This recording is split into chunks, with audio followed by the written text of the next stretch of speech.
భద్రాద్రి కొత్తగూడెం జిల్లా అశ్వరావుపేట మండలం ఊట్లపల్లిలో దారుణం జరిగింది. ఓ కామాంధుడు చేసిన అఘాయిత్యానికి 12 ఏళ్ల గిరిజన మైనర్ గర్భవతి అయింది.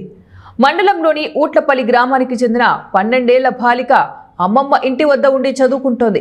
ఇటీవల బాలిక అనారోగ్యంగా ఉండటంతో అశ్వరావుపేటలోని ఓ ప్రైవేటు హాస్పిటల్ గైనకాలజిస్ట్ వద్దకి తీసుకుని వెళ్ళగా వైద్య పరీక్షలు చేసిన వైద్యురాలు బాలిక 5వ నెల గర్భవతి అని తేల్చి చెప్పడంతో కుటుంబ సభ్యులు హతస్సులయ్యారు.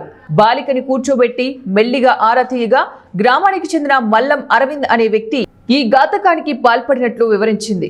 ఇద్దరు గిరిజనులే కావడంతో గ్రామంలోని ఓ ప్రజాప్రతినిధి పంచాయతీ చేయడానికి ప్రయత్నించడంతో స్థానికులు చైల్డ్ డెవలప్మెంట్ శాఖ అధికారులకు సమాచారం అందించారు.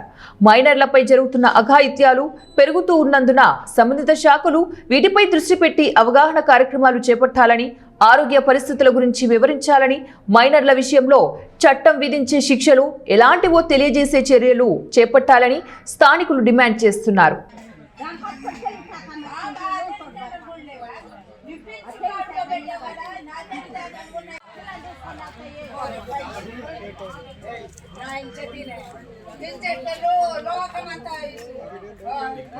తీసుకోను